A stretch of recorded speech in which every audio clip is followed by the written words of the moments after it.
So, if you haven't yet seen Fall of the House of Usher on Netflix, see it. It's the latest from Mike Flanagan, who basically drops a top tier horror miniseries on Netflix every year for the past 5 years. His best is still Midnight Mass, but Fall of the House of Usher, in my estimation, might be a close second. Anyway, The Fall of the House of Usher is a mashup of a whole bunch of Edgar Allan Poe stories set in the modern day and focused on the corrupt Usher family. The Ushers are the Sacklers. Seriously, they are the Sacklers, and the show does not even remotely try to hide this. That's the whole appeal, really. Every episode, you get to watch a Sackler die violently. And that isn't a spoiler. The show promises it from the very beginning of the first episode. I will get into actual spoilers here, though, so if you haven't watched the show, go and watch it. It's fantastic. And not quite as much a masterpiece as Midnight Mass was, but still really, really good. I want to talk about this scene from the final episode of the series. In my opinion, the most interesting scene in the show. Now, there are a whole lot of ushers in the show, but this scene includes none of them. It is instead an interaction between the Usher family lawyer and fixer Arthur Pym and the mysterious supernatural being called Verna. It's an anagram for Raven, get it? Because Poe! So Verna, played by Carla Gugino, has been killing off the Usher bloodline one by one. And Pym, played by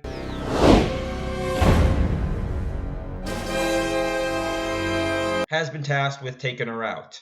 The scene starts with Verna walking into the Usher's childhood home, only for Pym to jab her in the neck with a syringe and seal her up in a plastic body bag. Now, by this point, we know full well what Verna is capable of, so our reaction when we see Pym get the drop on her is, "Aw, that's cute. She's fucking with him." Sure enough, she drops the ruse shortly, but nonetheless congratulates Pym for his efforts. And then the two have a conversation. They discuss their views on humanity, and Verna explains to Pym that the Usher Empire will soon collapse and he'll be imprisoned for numerous crimes. She offers him a way out through striking a deal with her. Pym listens, but politely turns her down. Verna accepts this and tells him that it's been a pleasure.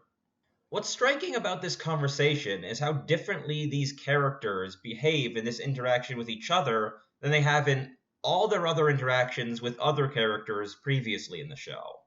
Pym is a cold, ruthless, ass-kicking machine and lets everyone know it. He bulldozes his way through his interactions with everyone less powerful than he is, which is basically everybody except his employers, Roderick and Madeline Usher. To them, he is respectful, though noticeably not deferential. They value him too much to treat him like a mere lackey. But everyone else gets treated like a child at best and like dirt on his shoe at worst. As for what Verna is, that's not entirely clear, but it's something far more than human. Years ago, she made a deal with Roderick and Madeline. Success and impunity for them in exchange for... Years ago, she made a deal with Roderick and Madeline. Success... Shush! Years ago, she made a deal with Roderick and... What do you want? What do you want? Do you mind? Trying to record a video. Animals. Years ago, she made a deal with Roderick and Madeline. Success and impunity for them in exchange for early deaths for everyone in their bloodline. The meat of the show is her collecting payment for the deal, a task she thoroughly enjoys. We watch her systematically stalk, torment, and then bring death upon the Usher children in twisted ways, and each of them she taunts as their deaths approach. Her interactions with human beings are entirely from the vantage point of something far greater than they are. She mocks them for their mortal weaknesses, enjoys finding ways to tear them apart emotionally, before she tears them apart physically. But the interaction between Pym and Verna is shockingly respectful from both parties. Verna teases Arthur only a bit by letting him briefly think he got her, but then apologizes and invites him to sit down for a friendly chat. She doesn't play any more games, doesn't talk down to him, doesn't lecture him. And Pym, who for the first time in decades is in the presence of something far more powerful than he is, politely apologizes as well and sits down to hear her out. He makes no protest, doesn't try to outplay her, doesn't struggle against her clear control of the situation. He listens. What this scene does is grant us another perspective on these dangerous beings by showing them interact with someone who they, surprisingly enough, respect. We see them here without the pretenses they generally put on to intimidate their victims, and from this interaction we learn a little more about them beyond their threatening exteriors. Let's start with Verna. Despite what it may seem, she is not the Grim Reaper, a totally dispassionate force who claims the souls of good and bad with no discrimination. But neither is she the devil. She does not loathe humanity, nor take pleasure in corrupting people. Verna's attitude toward human beings is one of curious but removed interest, like we might watch characters on a TV show or manipulate our Sims. She does not shy away from bringing terrible death, but she's not void of morality. When she brings a rain of acid on Prospero Usher's orgy, she first sees that the waitstaff escaped to safety. When she torments Napoleon Usher with a spectral cat, she makes sure to leave the real cat unharmed. To each Usher, she offers a chance to avoid a painful death if they can only see past their egos and dysfunctions. But they each fail, and so face death by acid and glass shards and angry chimps. However, there are two Ushers to whom she does not offer this choice. The actions of Frederick Usher disgust her so much that she intervenes to make his death especially horrific.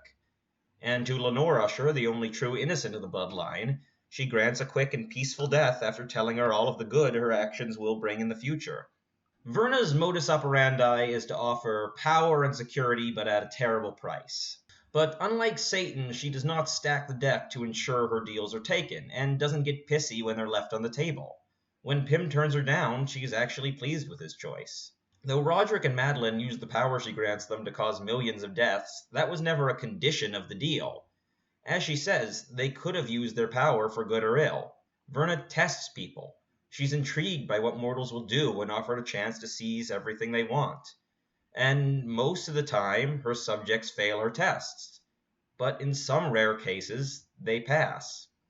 Pym is a mortal man, but in some ways he's similar to Verna. His job is to help awful people escape consequences, thus enabling their terrible deeds.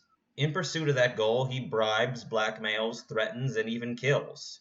He's known by the nickname of the Pym Reaper because of his almost superhuman power and the doom he brings upon foes of the Ushers. But also like Verna, he is not without a moral code. Loyalty, reliability, and in his own strange way, a sort of honesty. Pym lies for a living, sure. And yet he's a far more honest man than his employers. Unlike the devious Usher siblings who begin plotting to betray and murder their old boss almost as soon as they came under his employ, Pym would never think to undermine or sell out the Ushers, despite having enough information on them to do so if he desired. He's a man of his word, proud of the quality of the work he does, and he wouldn't lower himself by being unfaithful. But beyond that, he's honest with himself in a way that no Usher is. Roderick Usher spends his life denying his responsibility for the opioid epidemic he caused. Madeline Usher clings to the belief that through some technological imitation of immortality, she can forever avoid consequences. But Pym does not deny who he is, and when the consequences come, he turns down the chance to escape them. We see from Pym a refusal to engage in the sort of denial that Roderick and Madeline engage in when Verna comes to collect. Roderick refuses to believe it, Madeline looks for a way to cheat her way out of it, but when Pym finds himself face to face with a supernatural power that can do with him as it will, after his initial moment of stop scratching that. Stop scratching that. Don't scratch that. After his initial moment of shock, he accepts where he is and lets Verna have her word. He tells Verna that he can't accept her offer because he has no collateral, no one that he loves, with which to bargain. As a man who works with bribery and blackmail the way an artist works with clay, he takes pride in ensuring that he himself can never be leveraged, not even by powers beyond the natural. No one will ever put him in a corner. No one will ever force him to bargain. But I believe that even if he did have that collateral, he still would have turned the bargain down, because it violates his own sense of personal integrity. Unlike the Ushers, he fully owns who he is, and part of that means accepting the ends that his actions bring.